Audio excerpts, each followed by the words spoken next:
Friends, prism कई तरह के होते हैं।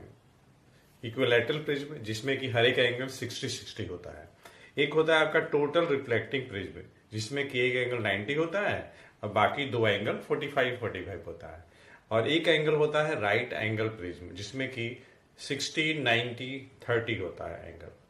तो हम बात करने वाले हैं इस सेशन में 60-90-30 प्रिज्म की। आप फिगर में देख सकते हैं, हमारे पास ए बी कोई प्रिंसिपल सेक्शन है प्रिज्म का 90-60-30 का। इसमें ये एंगल भी 90 है, ये 30 है और ये आपका 60 है। अगर हम हाइपोटेनस AC को दो पार्ट में डिवाइड कर दें इस परपेंडिकुलर BL के द्वारा, तो CL हमारा माइनर पोर्शन होगा और AL हमारा मेजर पोर्शन होगा।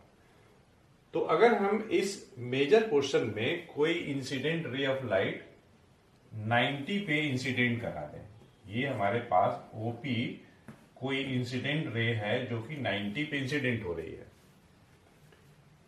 तो अगर कोई लाइट रे किसी इंटरफेस पे नॉर्मली इंसिडेंट होती है, कोई भी इंटरफेस अगर है, मान लीजिए अगर नॉर्मली कोई लाइट रे इंसिडेंट हो रही है, तो वह बिना डेविएशन के सेकेंड मीडियम में रिफ्लेक्ट कर जाती है विदाउट बेंडिंग।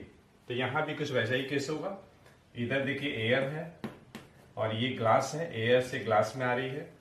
देखिए नॉर्मल इंसिडेंस चाहे light ray rare to denser जाए चाहे डेंसर टू रेयर जाए, अगर नॉर्मल इंसिडेंस है तो रिफ्रैक्शन विदाउट बेंडिंग होगी। तो यहां पर भी रिफ्रैक्शन जो होगी इंसिडेंट रे OP का विदाउट बेंडिंग होगा, मतलब बिना मुड़े सीधे ये निकल जाएगी। ये निकल गई। ये यहां पे मान लीजिए Q है।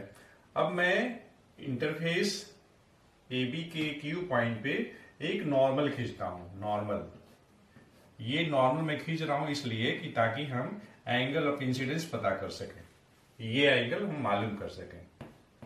नॉर्मल मान लीजिए ये MN है, तो हम एंगल PQN जानना चाहते हैं। ये एंगल 90 है, in triangle APQ angle P आपका 90, ये आपका एंगल 30 है, मतलब ये एंगल क्या होगा, ये एंगल 60 होगा। तो फिर एंगल PQN क्या होगा, ये एंगल आपका 30 हो जाएगा।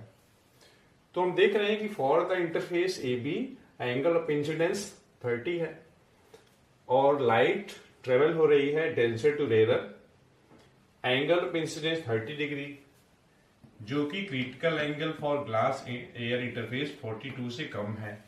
इसका मतलब यह हुआ कि टोटल इंटरनल रिफ्लेक्शन के लिए जो दो कंडीशन होता है, essential condition, necessary condition, light should travel from denser